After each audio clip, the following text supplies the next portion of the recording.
Welcome in, Smite fans, to the Albion Giants Smite League. You've got Frog, you've got Kaizo, and we are bringing you some relegations action for the upcoming season of the AGL.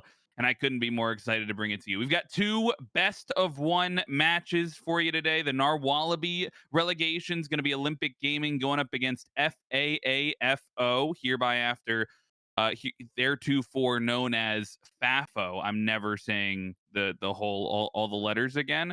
And Right, of after that, course. we got a best of one. TedListens relegations. The Plonkers going up against something spicy. First The up, though, Plonkers. Olympic Gaming going up against FAFO. Kaizo, I think I look to you to bring some analysis to the table. What does FAFO stand for? Well, you asked me that previously, and my first reflex was that if I'm giving some kind of like words to go along with these letters, it probably isn't something I should be saying on broadcast because it's a lot of F's in there. And I True. think what we settled on was fighting against apes for obstinance, which is it doesn't mean anything, but like some of those words are pretty cool in there. So I'm kind I of mean, content to they're all real words, is yeah. what I've learned. They are. Like you can dictionary.com those, you can go Webster's on it, whatever you want to do, Frog. However you get your word information, you can definitely check that one out. And it checks out, trust me.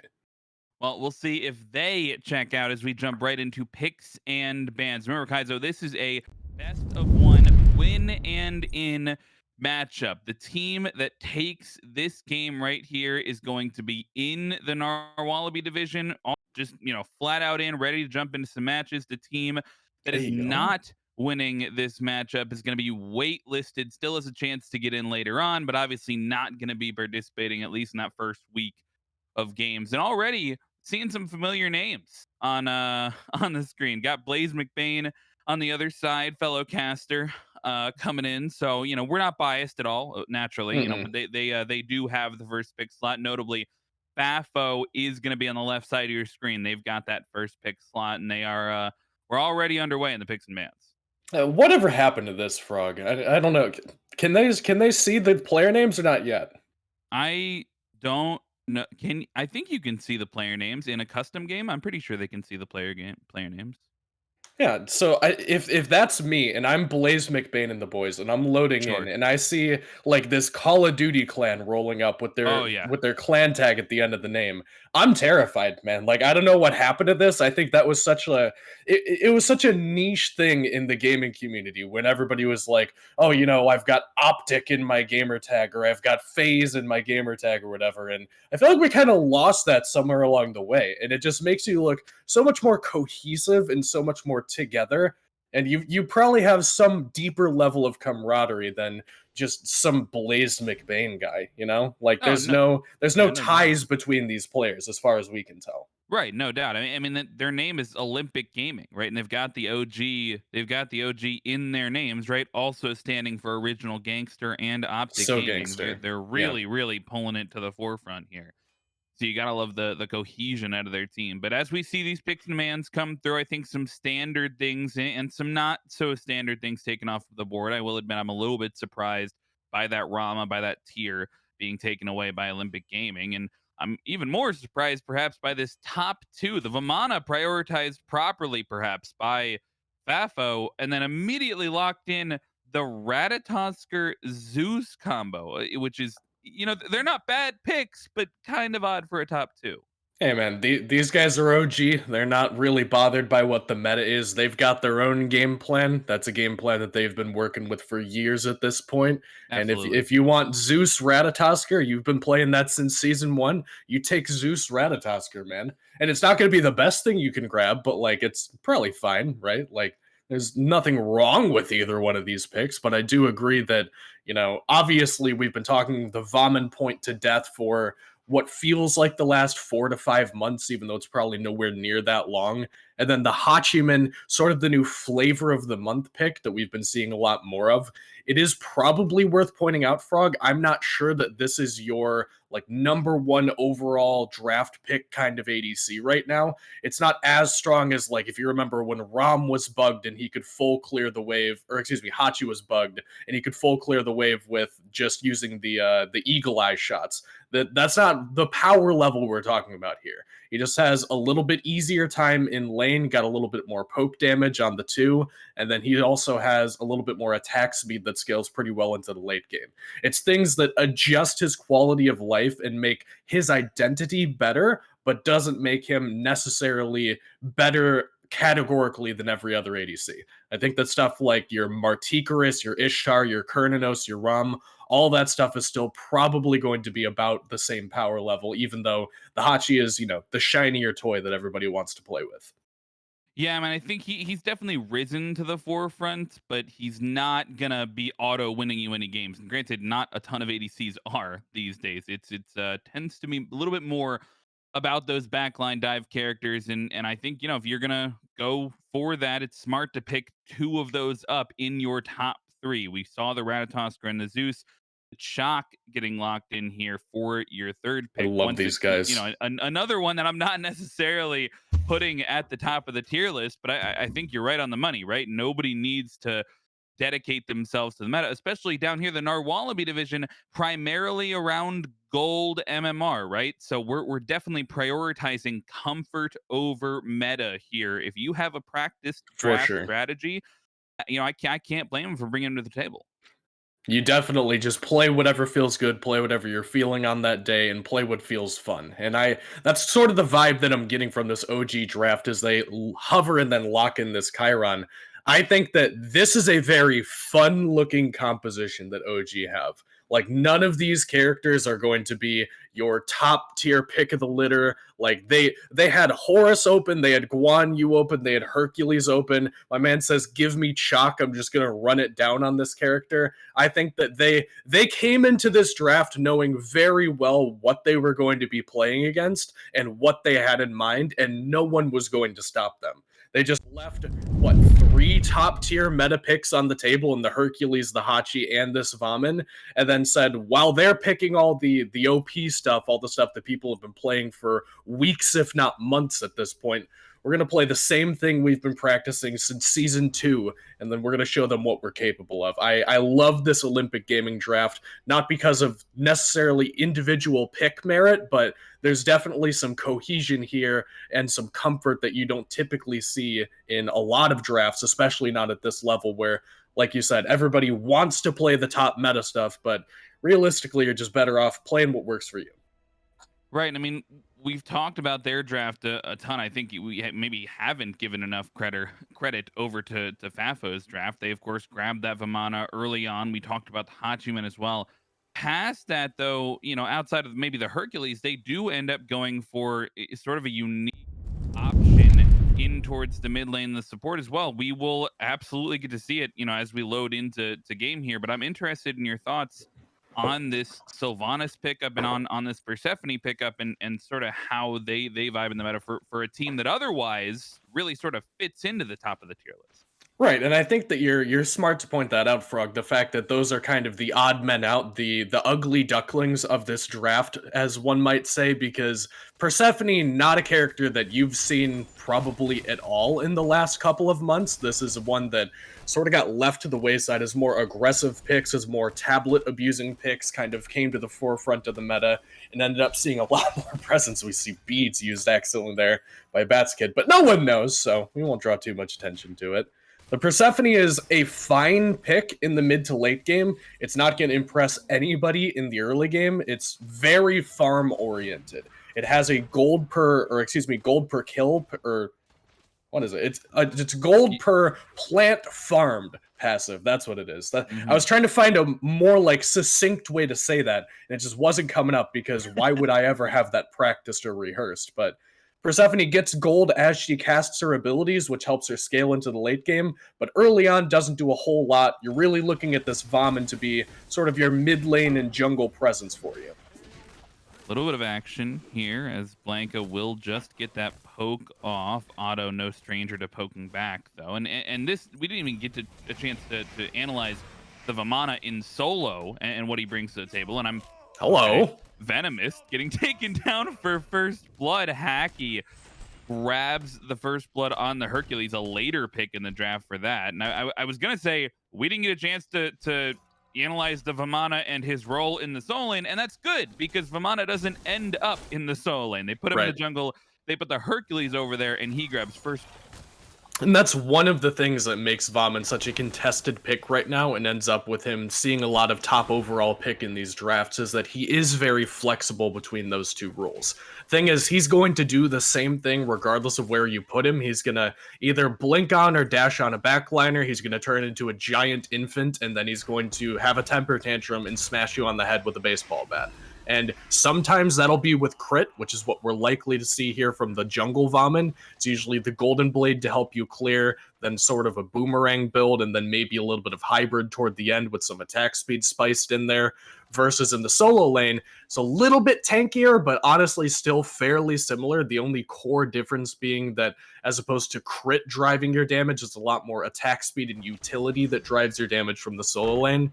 But either way, it's very aggressive. You can anticipate that Otto, we'll just call him Otto, is going to be playing fairly on the front foot throughout the course of this game and trying to enable a lot of what Fafo is going to be doing. Because outside of this Vomit men, they have a pretty slow draft.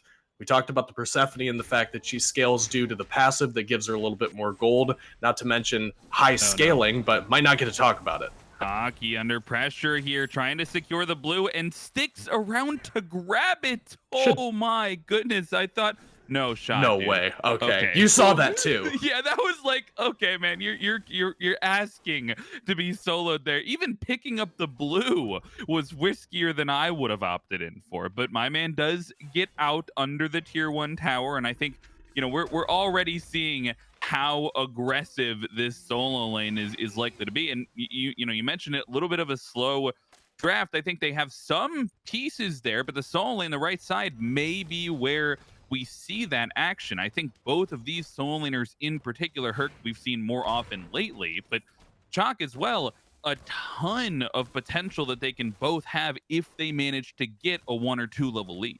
Yeah, Chalk has been throwing axes at people for years at this point, and if you take a look at the builds, Frog, you can see this sigil start from the Hercules. Hockey's going for one that makes him significantly tankier in the late game, but isn't going to do a whole lot for him early on, versus Venomous on this Chalk going for the Bluestone Pendant. It helps him clear. It helps him do this, man. He's just fighting to the death. They're just going. Hockey's off the mark with the driving strike and the Earthbreaker. No, he does not get those abilities. That would have been a second solo kill for sure. They might find the success on the left side, though, and Blaze picks up the second kill for Fafo. A good usage of the ultimate, but have to be careful here if Blanco jumps onto the branches. But I don't know. I don't think he's willing to commit. They'll just walk away with one.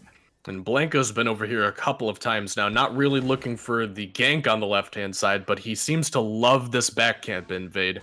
He does get spotted out by Otto this time, but he's got plenty of tools to get himself away from the Vomit. Meanwhile, mid lane, it's getting very interesting, and Helsinki gets a kill as well. The first one here for Olympic Gaming. That's the difference between this Persephone and this Zeus, man. Percy needs the levels very badly to make any of her damage feel meaningful, whereas the Zeus can just fight him. Oh my goodness, the action continues, and Voga does not have the dash available. Otto picks up another one for Fafo. I'm questioning that kill in mid too, because it seemed like Bats had the dash and he held on to it there. He dashes out at the very end of the ultimate. Not sure what went on there, but I mean, you bring up a good point. Slower in the mid lane. I think I'm focused on, right, as much as like we can talk about good blue secure there from Hockey, as much as we can talk about the actual merits of the characters. I think perhaps more important to me, Kaizo, take a look at the builds. Zeus has swapped his starter and his first item, so that starter is in the second position. I think that nabs him the first kill. I think that he should be punished for that, and he might be here. Oh my goodness, Otto diving the tier 1 so early on. He has no fear, and he's got the damage to back it up. But Blanco is in and may look to trade a beautiful Wrath of Terra, and Otto is out by the skin of his teeth. No way! The heal comes through at the perfect time. He's looking for the Centaurus, and he's shooting in the total opposite direction. Otto gets out by the skin of his teeth with 1 kill in mid, and that is all she wrote. As Blanco is looking to get out as well. What a fight.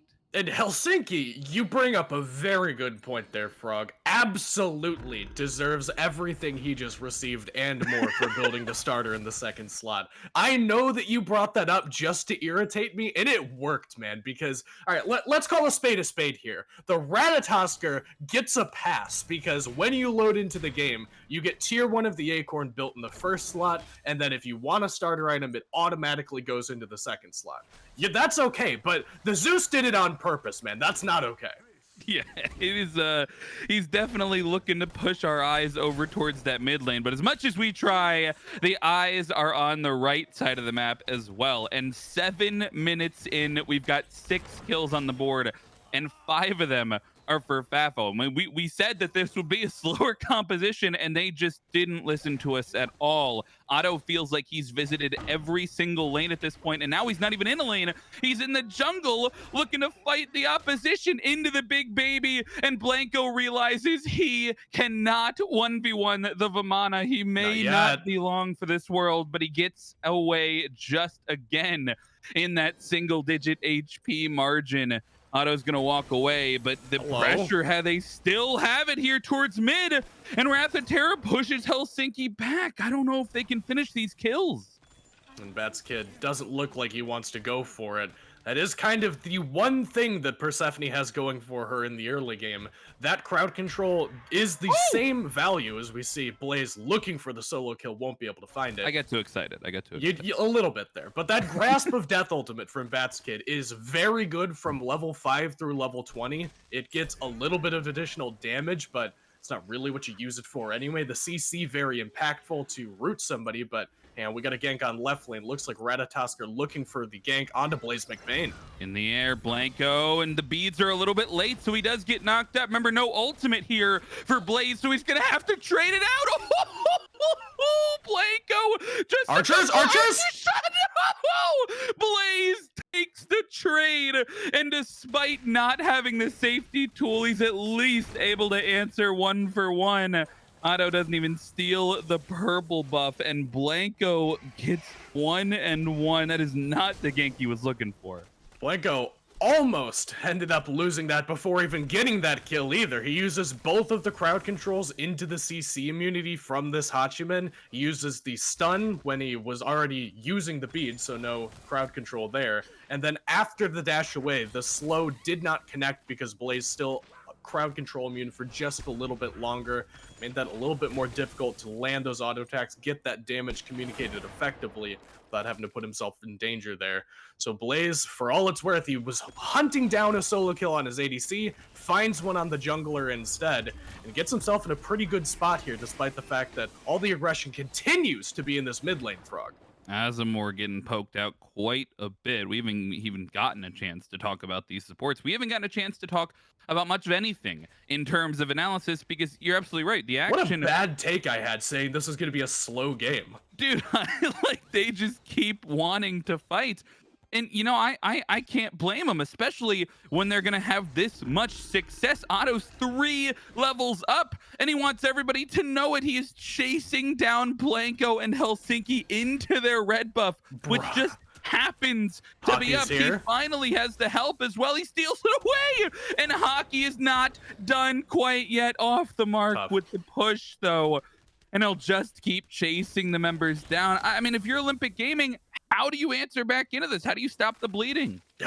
Good question, and they're gonna have to figure it out very quickly, because as production hovers here, oh my Hockey goodness, going for the Transcendence, and another solo kill hunted down in the ADC role, won't be able to find it. But all the action continues over here, Frog. Hockey is a Transcendence Hercules, solo invading Blanco on the speed buff, which is you just don't have the damage required to deal with it yet. If you're Blanco, you need somebody to help you and deal with this guy or make Venomous pull the Hercules back into solo lane. You got to shove the waves in, make him go back for that farm. But until they can successfully distract him elsewhere, he's just going to keep harassing, just like Blaze McBain keeps getting harassed over here. Oh my goodness, Blanco has finally, though, picked the right opportunity. He's got his ADC there to help him out, and still no ultimate. Blaze keeps using that aggressively. Can't blame him with the lead that he has, but that's critical for Blanco, I think. Good pull there from Helsinki. He will get pulled back in, but Asimore has no follow-up, and I think I'm saying, like, that's really good for Blanco. He seems to be the real linchpin of where this Olympic Gaming team is struggling. I think on the other side, you have the 2-level lead for Otto. You have that failed first gank attempt onto Blaze as well, which makes him fall on yet another level behind. So having finally a successful gank attempt, that's got to feel good for Blanco and brings him back closer to parity. You need something, and jungle's probably the best place to get that something, as we see more action in right lane. Frog, tell me if you've heard this one before. Venomous fighting with Hockey, throws the TP, won't be able to get to it, but safe in the tower nonetheless. But it's more fighting on this left. His Blaze is just in there! He has no escape tools available, but I'm not sure he needs them. He's got the jungler to help him out, and Otto is chasing down Blanco. He's got the blink and the slow, and the tier 1 towers will be enough to slow down the chase from the jungler, but Blaze is not slowing down even after that successful gank. No hesitation at all in using that ultimate aggressively. They're still here in the enemy jungler, and Blanco and Voga are just, they just get to watch. They don't get to play the game. They have to make an adjustment here fast on this left-hand side, because that is where a lot of this bleeding is coming from. You can say, you know, Hercules invading speed was an issue. Helsinki is very vulnerable in the mid lane, but it's very immediately apparent that it's on left-hand side. But hang on, more on the mid, Frog. He's got the ultimate, and he's on the mark to Bats Kid and picks up his second kill. But Otto finds the re-engage on the backside of the fight and trades 1 for 1, make it 2 for 1 if he's able to take down the support, and he will find the double kill under the tier 1 tower. For every move that Olympic Gaming make, Fafo answer back in kind. And Fafo now getting this red buff invade off. Speed buff is up as well. They do end up looking for it. But perhaps more important than that, Frog, the major objectives on the map are up now. Pyromancer's been up for a good 2 minutes or so. I think that we've had ample opportunity for Fafo to dedicate some of these incredibly dense resources they have available to getting some of these Gold Furies as well, but no attention paid to any of these objectives just yet. Maybe a little bit coming in the future, but that's really where my attention's on for Fafo. I mean, you can talk all day long about how Olympic Gaming need to do something differently, but Fafo also need to do something differently. The more fights you take, the more risk you have for Olympic Gaming to get back into it, and Blanco's been pretty good so far about answering back where he can. See a dash come out there from Voga. Olympic Gaming are not willing to just roll over and let Fafo run over them. I mean, they are fighting back every single time and at least getting something for their troubles. It's not much. It's a little bit here and there. That adds up over time. If you want to convert this lead, if you're Fafo, you got to go to these objectives. Relic's burned on a Helsinki, and he's got nothing left in the tank. Otto on a rampage, 5-0 here, 15 minutes into the game. But you're absolutely right. They've got a lead, but they're not doing anything with that lead. In fact, Otto may have finally bitten off more than he can chew. He doesn't think so, though. He's going back in alone. He's got no help from the rest of his team. Not in range as Bats Kid, and he's still chasing down Blanco all the way into the enemy jungle. I don't think that they have enough to chase Otto down after the fact. It will be the rotation back towards the mid lane, though, and this time Hockey's here. This could be another engagement. Hockey looking for it on the tower line, gets flopped on, and then takes the tower anyway, grabs the Zeus! Oh, he's off the mark with the push, though. That certainly would have been a kill onto Helsinki with no relics, but they don't even want the objectives. The Gold Fury's up, the Pyro is up, but the tier Blanco. 2 tower is the focus right now. Blanco looking to make the solo play, and he'll find his way onto Bat's Kid and find the first kill of the fight. Olympic Gaming chasing down the blue squad now, down the middle lane, but Blanco has found himself separated, but he baits the members into a Zeus ult, and a huge stun comes through. Helsinki grabs the shutdown onto Otto, and a beautiful pull at least will bring Asimor into the forefront for a double kill on the mid laner. It's only Hacky left alive, and somehow from the brink, Olympic Gaming find 3. And they do it exactly as I drew it up, Frog. God, I love looking smart as a chair, too. They immediately take a bad fight thinking that the world is their oyster. You cannot just constantly run it down. You need to meter your aggression. You have to put it in locations where it's actually going to be meaningful for you. And Fafo have not done that this entire game. They have so much gold in their pockets ahead of Olympic Gaming. They've got level leads everywhere except for in the mid lane, it would seem. And yet they're still just running it down. There's no Gold Furies. There's no Pyromancers. The closest thing to an objective you could say Fafo has done is the fact that almost all of these tier 1 towers are down, namely the one in the mid lane, which does make Helsinki a little bit more vulnerable on this Zeus. But they have to convert it in a meaningful manner. We're finally seeing the Pyromancer looked at, but now Olympic Gaming have some momentum and they're willing to contest. Rat will dash away. Blanco does not have any movement abilities now, and it's Otto who recognizes that the rest of the team is in on and will pick up the enemy jungler. Meanwhile, on the other side, Yoga will have his beads and Aegis forced out, and oh my goodness, just barely gets away from the root, but it may not be enough. It may be enough on the other side of the fight, though, as Otto has started pushing under the tier 2 tower, and he'll take down Helsinki. Voga manages to find his way out, but all the while, there's fighting going on under the tier 2 tower. Fafo are finding kills, but like they have to push somewhere. They cannot just find these small picks. They just keep finding them, though. What are they pushing towards? No idea, man. At this point, they finally seem to have realized that the Gold Fury is up, and with 2 members down for Olympic Gaming, they're gonna head over there. And I doubt that it should be a contest. Jay Guerrero, excuse me, looks like he at least wants to poke his head over here, but he is alone, Frog. He's here, though. I mean, he does have a potential to try and steal this one away. Fafo secure it, though, and he may have the help of his team if Blanco's there in time, but he is not, and the Centaurus is a little bit out of range as well. So finally, after 18 minutes and a 9K gold lead, Fafo get the first objective on the board. I can say it took them long enough.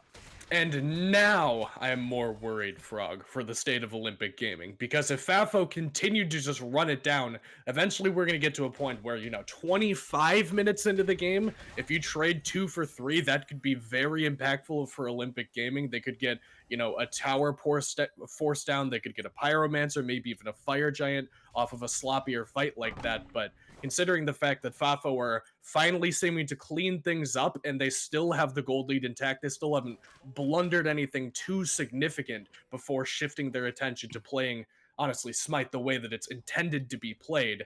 Now this is scary for Olympic Gaming, because now you're staring down an 8,000 gold lead, as you mentioned, Frog, but the difference being, now the enemy team is actually looking to play these objectives. We saw the Gold Fury go down, likely in that train of thought to be Pyromancer next on the cards, but the way this game has been going could be just about anywhere that we see the attention focused instead.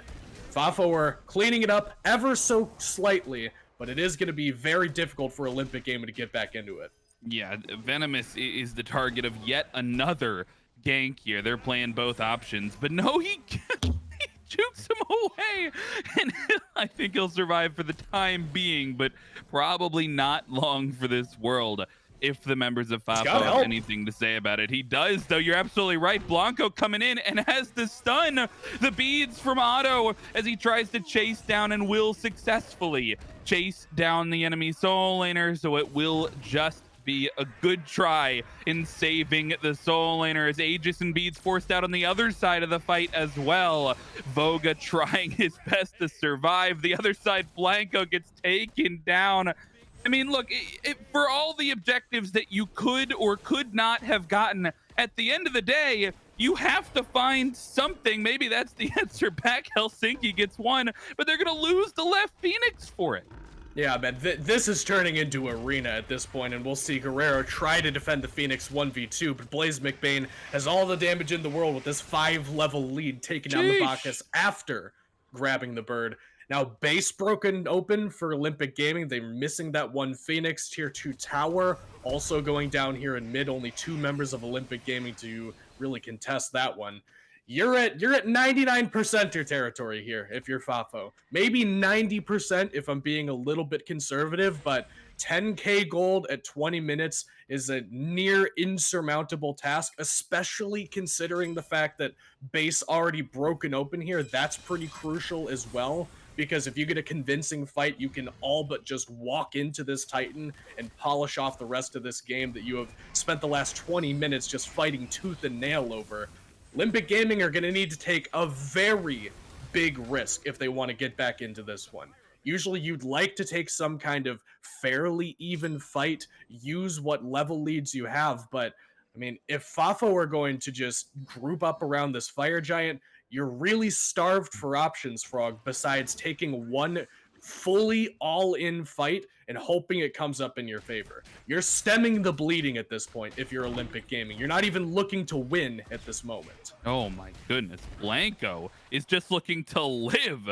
And I think he will do so, but burns the ultimate just for trying to step up to his own farm in his own jungle. That's not his farm, Frog. I hate to break it to you. That is not his farm. No, clearly it's not his farm. And Otto and Hacky are certainly aware of whose lane it is there in the mid lane. They are just fishing for kills outside the enemy base. No, I know they're just looking, and oh man, that's a punish. That's Helsinki. Step who's one. The only member of Olympic Gaming that has any lead at all. He's the only one that they really want to hold on to, and now they may have caught 2 more. Hacky and Blaze are pushed up here alone, but they're doing everything. Voga's pushed up alone as well, and the rest of the team is finally here to join him. A double knockup and a kill for Blaze McBain onto the Hunter as Hacky gets chased down. The rest of the members are putting him in the ground,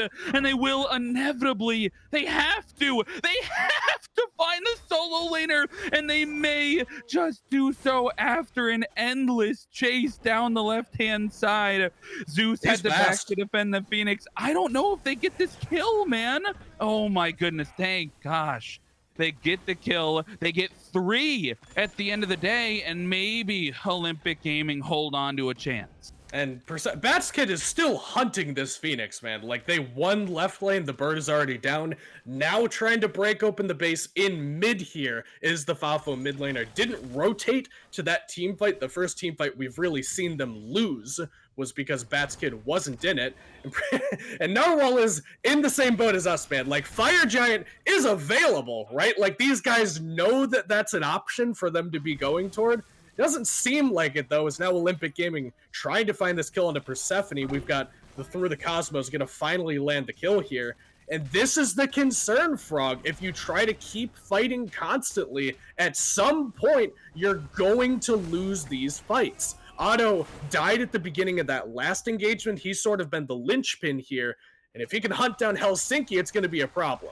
Oh, the dash comes through, the knockup, the slow, everything used, and the ultimate will not be enough to save him. Meanwhile, Voga trapped out in the mid lane as well. They might not even need the Fire Giant to end this game. They certainly don't need it to take down these birds, but the left bird spawns just at the perfect time, and Otto gets forced out of there, but the left bird will fall, the mid bird will fall as well, and Blaze is even still looking for the aggression with the ultimate there, hops onto the horse briefly.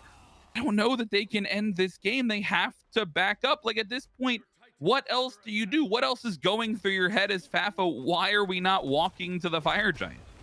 I was about to say, they are literally out of options, Frog, Yeah. except for doing the fire giant. There is not anything else they can conceivably turn their attention toward besides doing this objective. There are 5 people on the right side of the map for Fafo, and we finally see some damage dealt to the big boy, and that's going to help them break this base open. And if you thought Olympic Gaming was in a tough spot before, try Fafo running it down at you as they have been this entire game, but now doing so with this fire giant as No way, well. Venomous. No way, Venomous. He looks to steal it away. Oh, man, that that was stressing me out, man. He'll end up trading his life away, and Hacky picks up Helsinki as well. May have been the only try to step back into the game. I was going to say as well, I think this is legitimately the first time Blaze McBain has stepped foot on the right side of the map. Like he stayed left all game. He pushed down the Phoenix. He walks over to right lane. He gets the Blanco. fire giant with his team, and this may look to be the game-ending push. Blanco through the Cosmos, down onto the support, but he dashes away instantly. He cannot stick around in the midst of 5, and they've got a 5v3 into the Titan Room. Fire minions as well pushing in.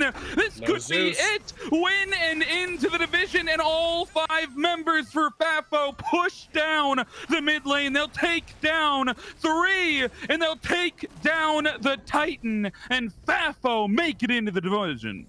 Fafo, do it, and one of the strangest games I've watched in Season 10, Frog, because I don't think that they did a single thing technically correct until probably about 18 minutes when we saw that first Gold Fury go down.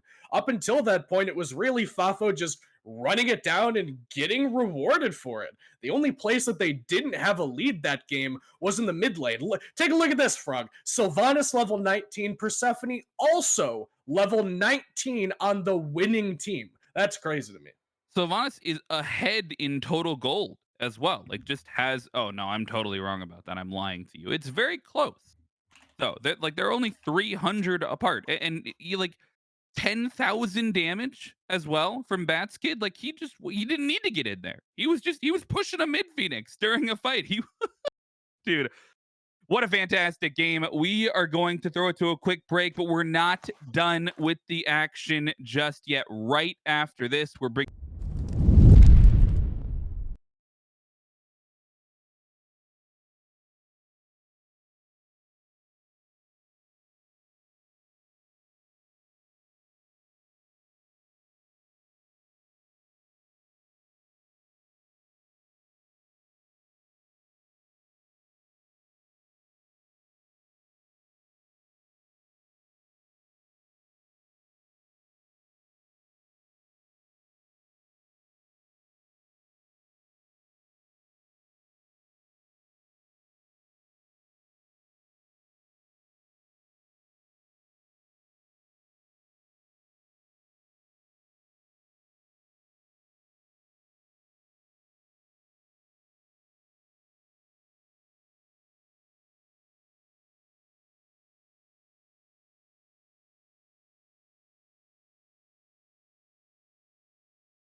Welcome back, Smite fans, to the Albion Giants League Relegations. It's still Frog, it's still Kaizo bringing you the action. And after a fantastic amount of action, maybe more action than we were expecting in that first best of one, we've got FAFO qualifying in to the Narwhalaby Division Olympic Gaming. Thank you so much for coming out. You'll have a chance later on in the season, but FAFO get in, and we've got two more teams who are fighting to get into a different division as well. The Plonkers going up against something spicy for the TedListens relegation. Once again, one and done, in and win. Big matchup on our hands. And God, it would be so embarrassing to like not qualify into the division and then like Oh yeah. see nothing for your relegations. That would be so tough. I'd hate to be somebody like me who, didn't get into the division and is instead on the wait list. So Plonkers and something spicy, as you said, fighting to not be like Kaizo Caster on the wait list. Yeah, I mean, it couldn't be like me. I myself, I've never been waitlisted. Mm-mm, So, not a I one. just nope, not one time. But speaking of which, we are ready to go into picks and bans here for our second matchup. Plonkers going up against something spicy. Kaizo, remind me who's first pick here because Narwhalaby told us and I have no recollection. I think that that's on you, Frog. I'm not gonna bail you out every single time You you don't ask. remember You either, can't. do you? I don't remember either. Okay, something spicy. I'll make that up on the spot. Is sure enough gonna be Uh-huh. our Oh, left yeah. side here. So So I'll why just do I have to look dumb and then you can look like you just remembered that all of a sudden? Dude, I get all the credit, man. I said the name. You could have bailed yourself out. Narwhalaby said it while you were speaking. Our production person in the background is feeding us this information, I so could we have get to taken a look smart 50-50 unpassed. shot at it, Frog. I had such good odds to get that right and look I so know it smart. only could have gone positively or negatively. It was only two options. Unfortunately, though, you did not pick a side, and now we are into the picks and mans. We can confirm that something spicy is on the left side of your screen. They've got this first pick spot, and that means that they get their priority pick here in this first pick spot, and it is not going to be Baba Yaga. She's banned away. It's not going to be Vomit either, which is what we saw last game, and I think for good reason that one's taken away. And Frog, I'm looking at these players, and obviously, as casters, we're completely unbiased, right? Like we have no Absolutely. stake in these games because we just we call the action as we see it, and that's the end of it. Right. However, this is a tough one if I were to be biased to choose who I'm going to be biased toward Uh huh. because I see Dirty Bubble, I see Bo the Farmer. I love those guys, but across the way, we've got some fellow caster blood on the Plonkers team as well. Black Mage Vivi I've worked with before, Dr. Shrew I just casted with this weekend, and I've seen in Dr. Shrew's little bio spot on Discord that if his girl and Kroger were both drowning, that you could catch him at his girl's funeral with Kroger on Thor. Wow. That those are those are some strong words, man. And probably the reason that we see Thor banned away here. And something spicy is on to them. They do not want. I mean, they read the bio, right? They saw him in the Right, for VC. sure. They read the bio. They were like, "We are first banning this guy's Thor, no question about it." As we see these bans come through, though, I think no surprise, Nox gets taken away. She's getting a nerf in the upcoming patch. I love it when Nox is not in my games, and I think something spicy. They love it when Nox isn't there. They also love to have this Hercules first pick, though, a powerful soul lane force off the bat. Can't relate because Nox is my second most played character of all time, but I will That's talk about the brutal. Hercules instead because I think that's probably something I shouldn't have admitted to on air. Hercules is one of those characters I mentioned in the first game where you've got your top four of the Vamon, the Hercules, the Guan Yu, and the Horus. And depending on who it is, depending on the day of the week, what the weather's like, who you're playing against, what the other composition is going to look like, all of them are first pick viable. They're all perfectly good solo laners. Each one does something a little bit differently. Hercules has a lot more crowd control. Hercules has a lot better early aggression than most of those other picks. And it also gets countered pretty heavily by the Circuit that Aggressive Duck locks in here for the first and second pick alongside this Hachiman for the Plonkers draft.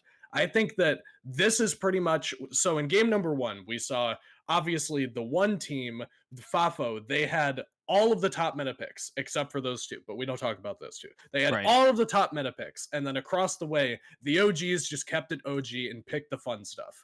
Doesn't look like we're going to get any more OG behavior out of this team. Well, there's still plenty of room. There's a lot of gods left to be locked in. I do agree though that going up from the gold division towards that plat division, you do enter into a little bit more competitive, a little bit more towards the tier list in terms of styles of pick. But we'll have to see how the second half of these drafts round out as we do see the Rama banned away. And our previous set does get locked in here in our second set along with this Ganesh, which admittedly I'm a little bit surprised by that prioritization. Seems like he may have been able to be saved for later on in the draft, but heavy prioritization towards Into the the dual lane. They've Ganesh. got two of their tanks locked in. On the other side, we get the tier locked in. Top threes for both these teams, Kaizo. Who are you leaning towards? I think that they were locking this tier regardless of what got picked by something spicy because tier is not doing it for me against any one of these three picks. Yeah. Tier, despite the fact that it visually, like he's swinging a sword, it looks like he should win that against Driving Strike because Hercules just tackles a guy. Driving Strike cancels Fearless, which makes it a very difficult lane matchup, especially if you're looking to play aggressively and clear the wave aggressively. Not to mention the fact that Tyr has a whole bunch of buttons he wants to push, and Ganesh stops him from doing every single one of those whenever the team fight stage comes and he has to end up diving the backline. You're looking at either going beads as one of your relics if you're this tier, or hypothetically you could get a bubble, but even then you've got to protect that bubble until the time that you want to go in and need to get max value out of all of your cooldowns.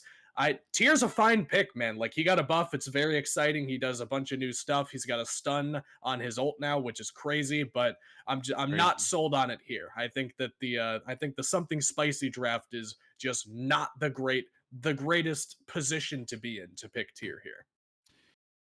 Yeah, I mean, into the backline dive, you've already got that locked in. Presumably, Sirket going over to that jungle role. I think unlikely to end up in the support role. And Sirket has all of her abilities stacked in one combo as well. Doesn't really like to be silenced, while diving either. So Who I think that does? potentially they could get a lot of value out of this Ganesh silence, out of that Ohm coming through later on in these team fights, but also some early pressure potential, right? Sirket making her rounds to these buffs, and we'll have to see what this jungle matchup turns into as now these last two picks available for something spicy. Maui gets picked up here for the opposing side.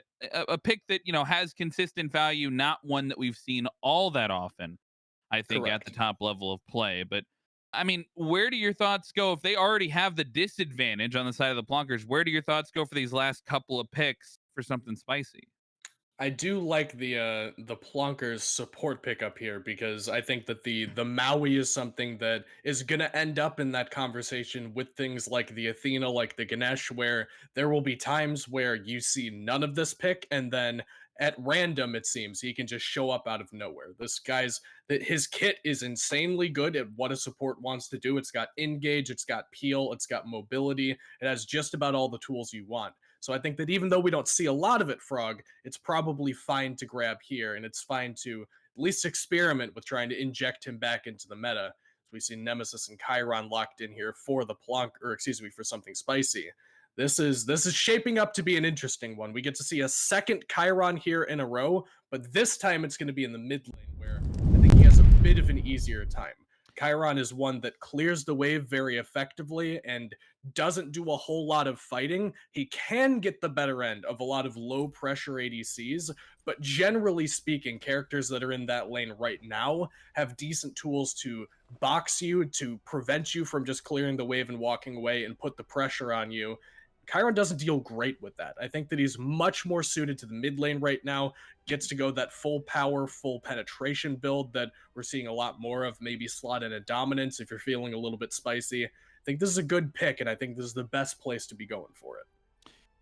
Well, with all five gods locked in for both teams here, we are ready to jump right into game number one and done.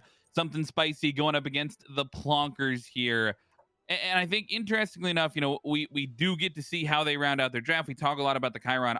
For me, I think the biggest thing to look at is this jungle matchup. We talked a little bit about how Serket may have a chance to run some of the early games. You know, if you end up at a couple of blue buffs, you end up at a couple of purple buffs. You're trying to focus out a lane here. On the other side, I really like what Nemesis is going to bring in the team fight. I don't know how that happens though if they're not able to get off to a good start. It shouldn't really be a good start that this Nemesis gets off to because Kroger has undoubtedly the winning matchup into the Nemesis. For a Nem matchup to be good jungle versus jungle, you're looking to find something that doesn't have a good, reliable crowd control that can cancel out the shield. A lot of the trading, if it's going to benefit Nemesis, has to be from healing while also dealing damage to the enemy in a consistent manner with that shield.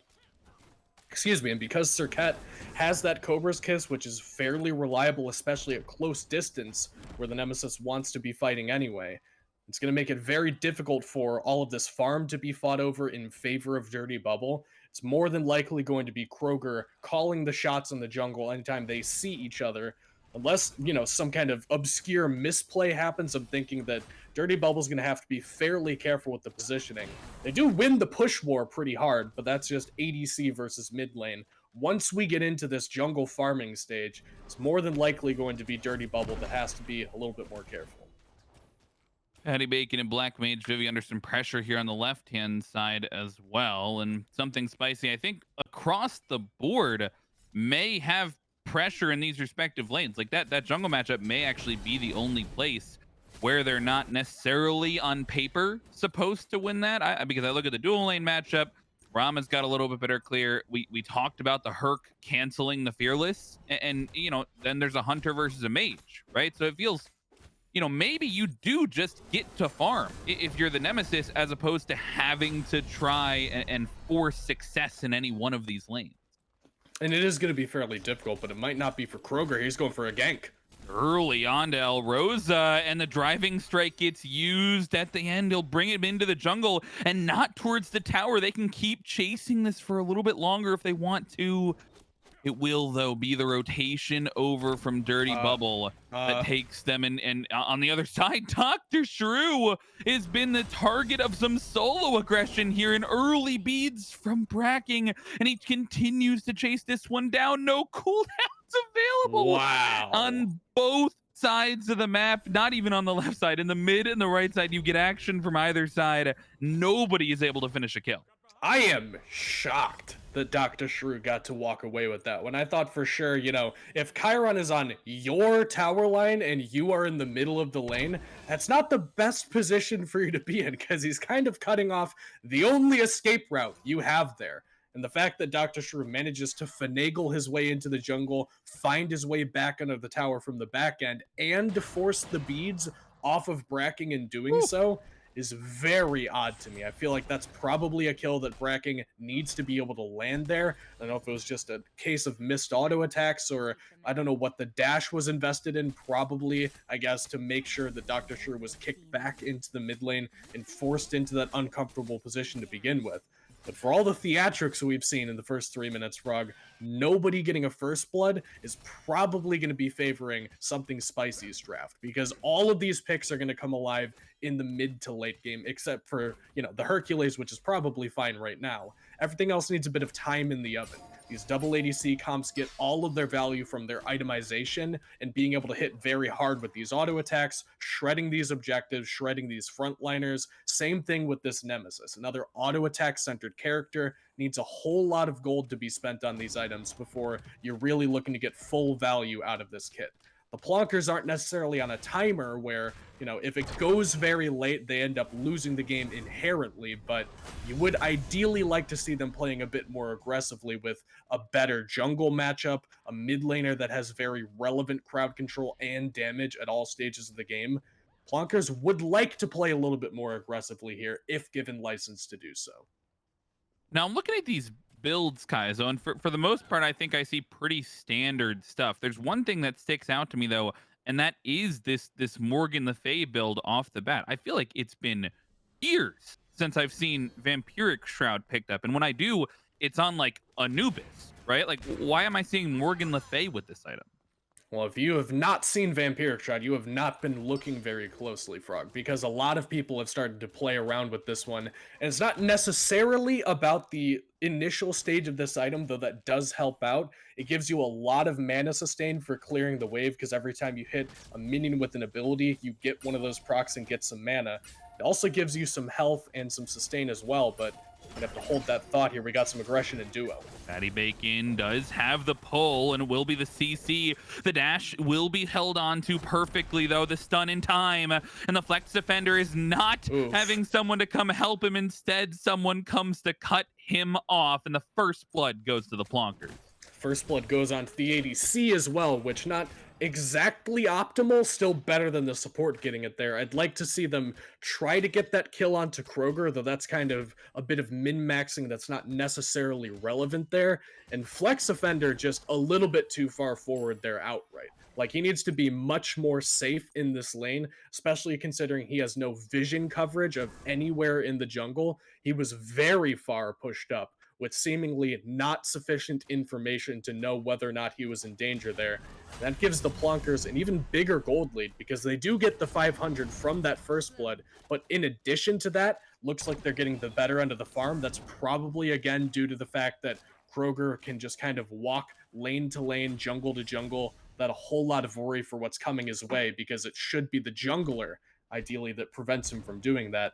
And as we've discussed so far, Dirty Bubble not really capable of stopping him. Plonker's in a pretty good spot, man. This is kind of where they would want to be.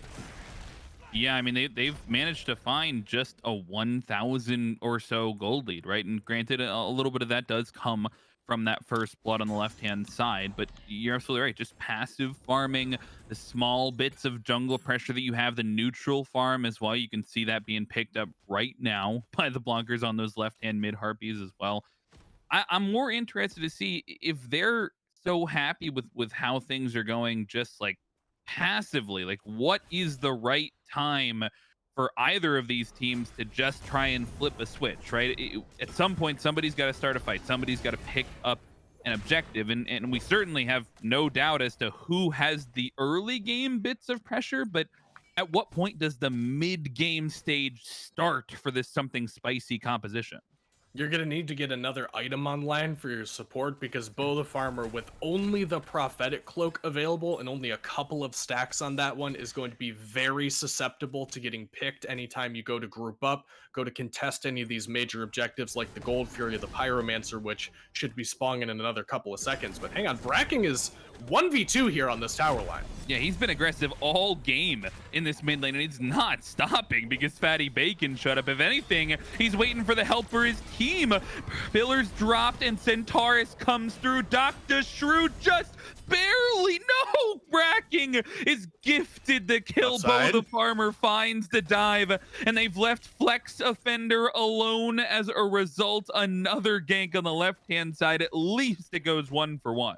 And another time, it would appear, where Flex Offender just caught unawares by the rotation coming in from the jungle. This time it's Kroger Man instead of Fatty Bacon that walks over there and allows that kill to go down in favor of Black Mage Vivi, giving him a second kill on this Hachiman, which they picked pretty much first overall, at least when they got the option to do so, and gives him about a good level lead, or maybe at least a half level, over this Rom in the duo lane. And at this point, you're looking to abuse that side of the map, because you already had a pretty favorable matchup. I think that Rom versus Hachi is close to a stalemate, but it should be in favor of Hachi if anybody's winning it. And with these level lead now, with this gold lead that he's been fed, now ticking over to 2 levels above, so a good level and a half over Flex Offender here, now you can start to abuse this left side of the map much more heavily.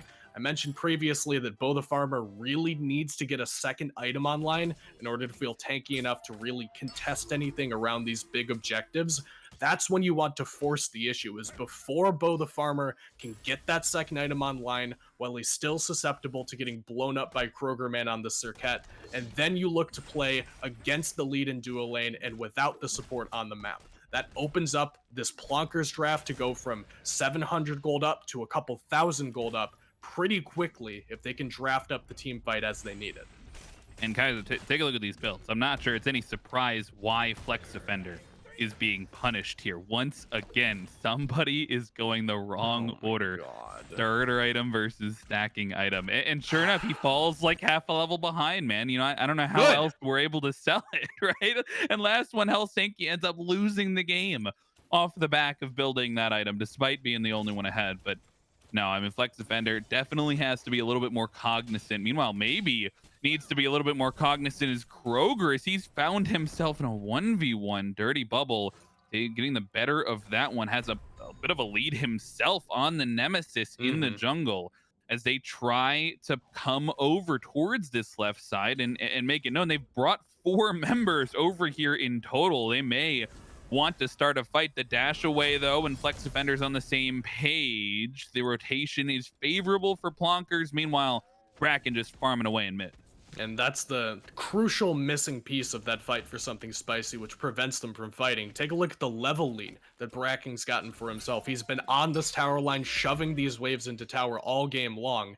It's gotten him about 2 levels up over Dr. Shrew, so they do have a little bit of something going for them as well. Plonkers have the lead in the dual lane, something spicy have control of the mid lane. You've got Bracking there as sort of the sentry to prevent anybody from doing any major objectives. Keep your eye on this Chiron, because wherever he goes is going to be the pacing of this game.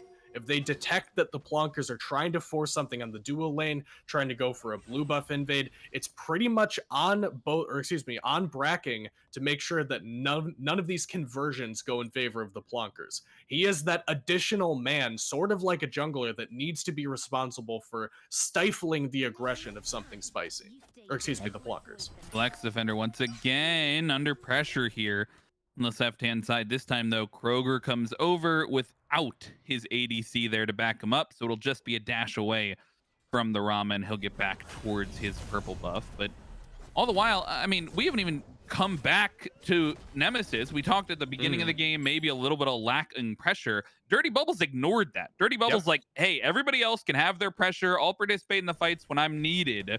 Otherwise, I'm just going to farm. And he has quietly amassed this 1-level lead and only fights when he needs to. But here is a fight. That damage is ridiculous. Wow. Oh my goodness. Dr. Shrew didn't stand a chance. That was so impressive, Frog. I'm kind of stunned. You said this is a plat division we're watching? Because Dirty Bubble, that is optimal gameplay there. You literally cannot draw that up any better than he plays that. He dashes out from under that fear from Morgan Le Fay, avoids the knockup, makes sure that he can get optimal damage output with the auto attack cancels. I mean, that was literally as good as you can possibly do that, and probably necessary to land that kill, as we see Bo the Farmer pulled back in here, taunted as well, and pulled Frog. Oh my goodness. Yeah, they use all the tools in the tool belt to answer one back. I don't think Bo the Farmer was expecting for everything in the kitchen sink to be used on him when he stepped up under that tier 1 tower. But the Plonkers able to find one back on the support. And meanwhile, Black Mage Vivi getting a little bit aggressive of his own. It is Flex Defender who's getting dying. the better end of it. He's in to the Astro Barrage. He misses 2 out of 3, though. If he had just hit, oh my goodness, if he had just hit one more, surely that would have been the solo kill he needed to maintain that level deficit, get that XP back in his favor. Unfortunately, drops that one.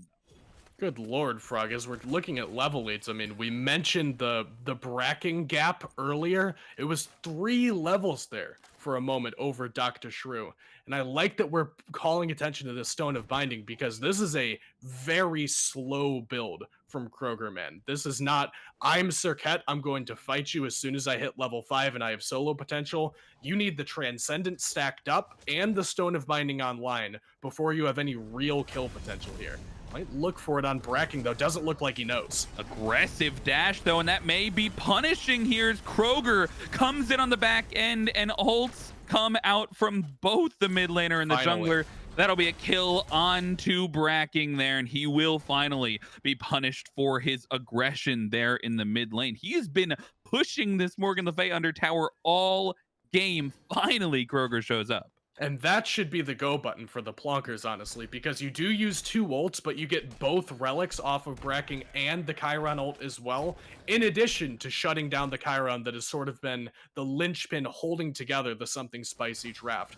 Because look at the build difference from the supports here. We've got Bo the Farmer going this double stacking build, which is very good 20 minutes from now. Once you have all the stacks online, he's going to be incredibly tanky and difficult to bring down, but he's so squishy right now, Frog. Whereas Fatty Bacon, same level as him, all of the value of these items up front doesn't need to stack up the Sovereignty or the Midgardian mail, and no mage damage to punish him from going this double physical defense. They have such a better support matchup right now if they want to try to fight around these objectives. I really would like to see the Plonkers try to punish Bracking one more time, knowing he's more susceptible with both of those relics down, and then transfer that aggression over to this Gold Fury pit. They have such a good opportunity here to break this game open in their favor if they can just recognize it, if they can just find that opportunity.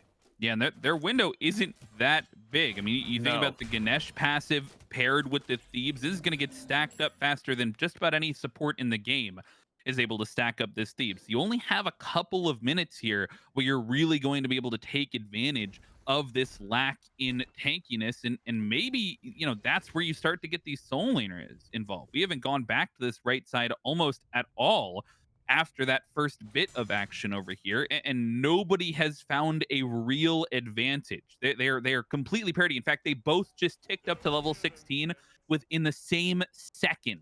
Like they are on Adorable. parity with each other over here in the right hand side, and they may you get the edge over here in the soul lane. Even if you do have a lead, don't have a lead, doesn't matter. If you're the first one to rotate to a big fight here, it can be a huge difference in terms of who wins, who loses these fights. And you might be onto something because 6 players grouped up on the right-hand side for this blue buff invade. It's going to be Dirty Bubble and the boys forcing out the Plonkers, making Kroger jump out. It could be Pyro opened up here. They see Kroger backing, know that they've got this big level lead for Bracking. It's going to be Fatty Bacon on the steal. He's in range, as is Aggressive Duck if he's looking to ult in. The ult comes through from the Maui, though, and Bracking is lower than he anticipated. We got it! Take it away! The Maui goes huge and picks up the first objective for his squad. And even though he will die for it on the other side, Black Mage Vivi trades out 1-for-1 across the map. And although he didn't anticipate it, he steals away the objective and no punishment at all, it feels like, for Plonkers.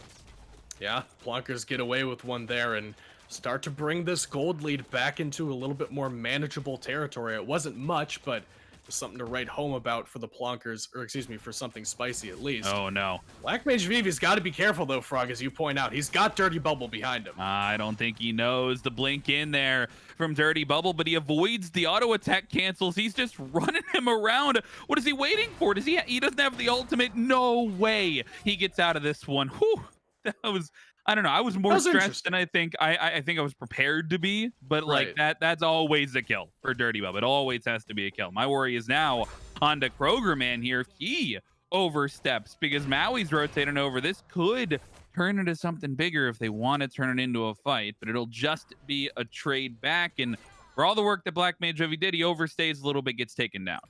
And these ADCs need to, I don't know if it's work better or listen to callouts or it's some kind of like injection of game sense, but now that's both ADCs who have been punished for playing too aggressive, for overstaying in situations where realistically there's no reason they should have died. Black Mage Vivi gets the solo kill finally onto Flex Offender. He's been the one on the receiving end of a lot of punishment in that dual lane, but he finally answers back onto Flex Offender in the 1v1 as opposed to with all the help that he's been getting this game.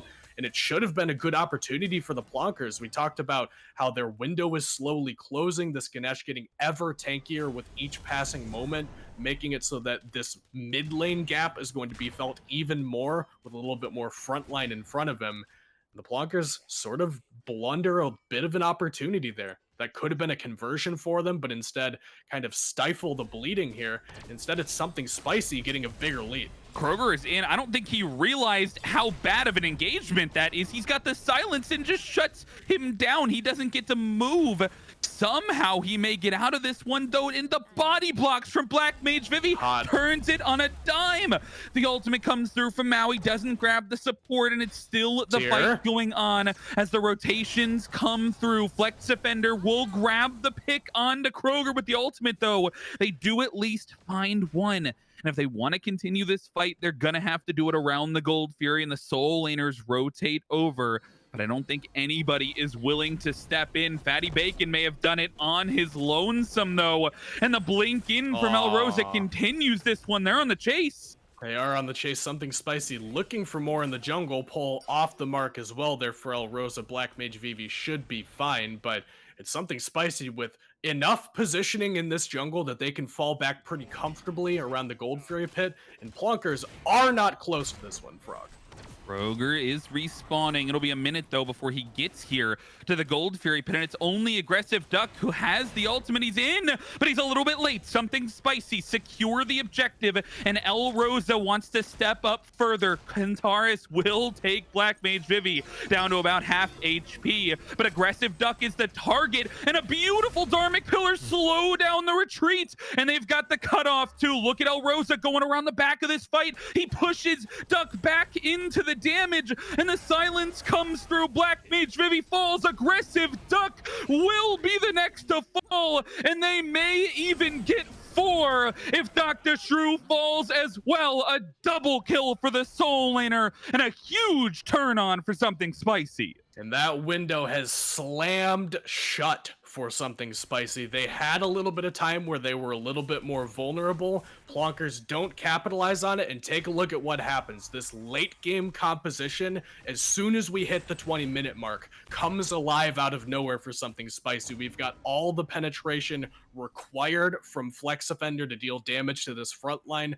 Bracking also working with the Crusher that works very well with this kit, getting a lot of those procs very reliably. Auto attacks hitting much harder. Bo the Farmer gets the Gauntlet of Thebes fully stacked up, and they immediately fight once those power spikes come online. Now the Something Spicy composition that could have been a little bit abused early on, no longer as susceptible to that form of treatment. They get the Gold Fury, they get the Pyromancer, and now the Plonkers have a lot of homework ahead of them, because they have the ADCs, which are about even, but everyone else on the map is at a deficit here, Frog. It's 2 levels in the solo lane, it's 3 levels in the mid and the jungle, which is very, very crucial, because that means bracking even closer to getting that level 20 starter item finished off before his opposition is. Dr. Shrew's got to find some farm and fast if he wants to be able to catch up, because this Hercules is not only going to be difficult to bring down with the build he's gone for, but as production points out, that Redstone pendant, or it's actually called Corrupted Bluestone, but we call it Redstone here where I come from, it's going to make him even tankier, giving percent protections to him, one of the very few items in this game that actually allows you to do that, and additionally gives you some good damage to communicate to backliners. It's a little bit more on these squishier targets, because instead of percent damage, it's just flat damage, which feels much more impactful when you have a smaller health bar to work with. The aggression is coming out over here onto Aggressive Duck. They don't even wait for the proper siege. They catch him out, will force the Lawbringer over towards that tier 1 tower. But I mean, now the fights change, right? And as much as they are behind in levels, behind in items, they're now fighting in a different environment. And their comp might get a little bit better for it, right? I don't know if they can defend this last tier 2 on the board, but with this Fire Giant being taken down, I'm speaking as if this has already been taken, and I think that's not the worst call. It doesn't look like the Plonkers. It doesn't look like the Plonkers want to step up to this all, and I doubt they defend the only remaining tier 2, but they're gonna have to put up some sort of defense on these Phoenixes, and that means that they've got to clear waves. How do the siege fights change for the Plonkers and Something Spicy? It's not too bad, because Morgan Le Fay, fairly reliable at clearing the waves from a distance, doesn't have to step too close, because she has 2 different ways to get that wave cleared with the Wildfire as well as that Infused Sigil. Both of them deal pretty decent damage to the wave and prevent anybody from wanting to walk up as those waves are crashing in. They've also got this Emperor's Armor online for Fatty Bacon. He goes for the double FizzD very early on, because no real magic damage to speak of from something spicy. And that's kind of what you sacrifice when you end up with a Chiron in the mid lane, as opposed to something like the Morgan Le Fay, a more traditional magical mage character. All of your damage is communicated through one damage type. Fatty Bacon is going to be very tanky to it, and additionally makes these Phoenixes shoot faster, makes it more difficult for these frontliners to tank this up. But across the way, man, Something Spicy have double ADC composition, both of whom can step into the structure with a penetration build and deal a whole lot of damage very quickly to these birds. They're going to have to be very protective of them, because if they get too much room over to Something Spicy, they're going to step in, they're going to pop a few shots on it. It's not going to live very long under contest from the Something Spicy composition. Plonkers need to keep them out of this bird. Yeah, they're not doing a great job of it so far. Oh my gosh! The blink in and a 3-man ultimate, and immediately Bo the Farmer is down to 20% HP, if that. And the Phoenix hasn't been touched. They take down one, and Bracking answers back. Meanwhile, the other side, Dirty Bubble takes down the middle Phoenix along with the split push, but that's the only saving grace for this fight. On everything else, the Plonkers have defended. They've taken down 2 successfully. They hold on to the left side bird, but they lose the middle Phoenix. And if your tanks are going to play that well, man, it is hard to lose these engagements, because an incredible engage from Aggressive Duck there gets the beads off of both backliners. Looks like looks like Aegis used by at least one of them at the exact same time as well. And then the landfall from Fatty Bacon, everybody was still CC, it looked like, but if you're communicating damage at that point, you're slowing down the aggression, preventing everybody from stepping forward. And then that stun that we talked about a little bit early on, the change that they made to Tyr, making this character even more viable than he already was, makes it so that nobody from the backline of Something Spicy is capable of communicating any damage at all to that left-hand Phoenix. The only thing that went well for Something Spicy there is the fact that Dirty Bubble not only got the better of Kroger Man under the Phoenix Frog, he did it without using his ultimate or either one of his 2 relics. You can see Beads and Blink both available for this Nemesis. And I'm the one who called it early on. I thought this is a very Circuit positive matchup, and I stand by that, but apparently Dirty Bubble is not convinced by that whatsoever. And you add to that fact he's got Golden Blade, so if he pokes the Phoenix, he takes aggro, and that makes it more difficult for him to trade into this Circuit. I have no concept of how Kroger Man could have lost that convincingly that the mid bird goes down, but at least the Plonkers hold on to the left bird. I'll tell you what, he had the Runic Bomb. He was the one that picked up the Runic Bomb after they did the Pyromancer earlier on. And we talk about that objective a lot, and whenever it comes up in those big spots, that's where you feel the impact. They grab the middle Phoenix, they grab the 1v1, and they managed to hold on to all the relics. But, you know, we talked about Plonker's Phoenix defense. They managed to hold on to that best Phoenix over there on the left-hand side. They may be in a position to defend this as a result, and they've still got 20 seconds where both these relics are down. I'm surprised that they're not playing even more aggression towards this Fire Giant. I really don't think they should just let it go down, but they're not in position at all. Yeah, the counterpoint to that, Frog, is that the siege defense went very well for them there. Sure. And you could argue that maybe you don't get as good of an engage the second time around, but it's hard to say when you get such a convincing fight from such a far deficit as you do in the left lane there a little bit earlier on, that you don't want to fight under the Phoenix again. That's where your Emperor's Armor is active and you see value from that item. That's where you can funnel these ADCs forward and know where they're going to be standing and be able to punish them a little bit more effectively.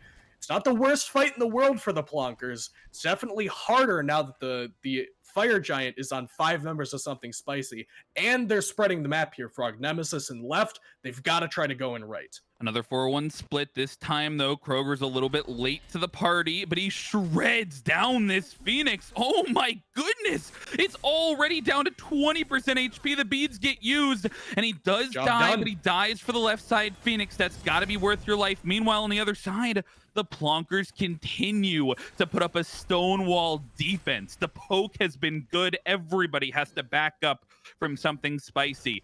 He gets what he was looking for. They take down the left side Phoenix, and hold that thought. Kroger dangerous up there in the front. Plonkers are doing what they can, but they can't let this nemesis continue to free cast. They absolutely can't. They need some kind of answer to this guy, and so far it does not look like Kroger is going to be that guy. Definitely needs to be the Thor, I guess, or nothing for this guy, because the Serket is not impressing so far against the Nemesis. That is 100% your guy. That's your man. That's an ISO play there, Frog, if you watch any basketball. And he has not been coming up on the defense in either one of these Phoenix defenses, which is unfortunate because the Plonkers, like you said, stonewall defense. They're not giving up anything in the 4v4. Kroger's just got to answer back, or you have to send somebody else to deal with this nemesis, because the Plonkers on the other side of the fight are actually doing quite well. Well, the aggression comes through the blink in from Aggressive Duck, and he gets shredded down himself. He gets pulled in, and he almost gets taken down. Will Lawbringer away, though, and a couple ultimates get traded. They'll lose 3 ultimates on the side of Something Spicy, and Kroger sneaks around the back of the fight, but trades his life out in kind. And now back on the map is Dirty Bubble. He's respawned, but he's clearing the camps. He's not up towards this Phoenix, and they've lost the runic bomb as well. They've got to get through the members, but a 2-man ultimate, and Rosa is turned around on now. Plonkers have found the one prize that they'll get for this Phoenix. It'll be a 2-for-1. And that's weird to me, Frog, because Aggressive Duck was alive and could have been there to help with the defense. Fatty Bacon does a phenomenal job of standing in front of the auto attacks from Something Spicy, delaying that Phoenix from going down, and making sure that the backline of Something Spicy have to take some Phoenix damage in order to communicate damage back to it. And instead of helping out in the fight, Aggressive Duck is clearing a fire creep wave, which is just weird to me. It would be different if your Titan's low HP, if it's an Oni fire wave, if you've got 2 waves worth of them to deal with, or it's going to be an extended engagement and you don't want to deal with that lingering in the back of your mind. But Something Spicy was on a timer there. They did not have very much time to try to break into that middle bird a second time around. And despite that fact, Aggressive Duck, who has been such a key component in walling out the Something Spicy siege, was not around, was not available, which allows these backliners a little bit more free license to step up. They get Maui ulted, the damage is there, but they were just down a man, and they obviously need him in these fights. Aggressive Duck was pretty much the only reason that the fight goes well and left. He gets that incredible Blink Fearless on 2 members, and then in the mid lane, just didn't show up. Something Spicy now with 2 Phoenixes down, Frog, seem to want to defend this Fire Giant. And I think they might have to. EFG now, 32 minutes into the game. They didn't waste any time. It's already down to 50% HP, and Tyr's not here for the fight. Aggressive Duck is clearing fire waves. It's only Bo the Farmer in range. He's got to be perfect with the abilities, and it's not. Something Spicy secure. The Fire Giant and Dirty Bubble secures the first kill for the blue squad, and they're continuing the chase. Flex Offender shreds Fatty Bacon, and he's looking for a double. He'll find it with the Astral Arrows, and Dr. Shrew gets taken down as well. It's only Black Mage Vivi. It's only Aggressive Duck, and it's now only Aggressive Duck alive. The triple kill comes through for Flex Offender. The Oni Fire minions pushing into the base, and that will be all she wrote. Something Spicy into the division. Something Spicy qualifying there, and take notes, ladies and gentlemen who are watching at home, on how to clean up these games once you're in a winning position. They get the Oni Fury, they have Oni Fire Waves in left lane and in mid lane, and they waste no time at all making their way over to that enhanced Fire Giant. Something Spicy take the perfect engage there because they know that somebody has to go defend those fire creep waves. Oni Fire minions in 2 lanes are going to be enough to take down your Titan from basically full HP. So again, Aggressive Duck, the core piece of these defenses, it would seem, has to go clear those waves because he's the one that has the teleport available. They step into the Fire Giant, double ADCs shred it down beautifully before anybody can really get into position for the Chaos team, and they get the EFG. Everybody's so far forward that they just snowball the fight forward and take the game in pretty convincing fashion. I mean, I think the thing that sticks out in my mind is even if that had like that was a 90-10 coin flip for them. They had Sure. dominance, they had positioning. Even if it had gone the other way, even if Bo the Farmer makes a huge play and steals the enhanced fire giant, I'm not sure they don't still lose the game. Like they lose the fight hand over fist. I'm not sure that they still don't just lose the game right then and there. It's perfect. You cannot draw it up much better. And massive props to something spicy. They will be qualifying for the TedListens division. Congratulations as well to our earlier game, Fafo qualifying in to the Narwallaby division. And that's going to do it for us, folks. All the action brought to you today by the AGL. Some fantastic games, one and done. Season soon to start right around the corner. We hope you enjoyed. It's been Frog on the chair one, Kaizo on the chair two, Narwallaby in the background on production. Have a fantastic rest of the weekend. We'll see you next time.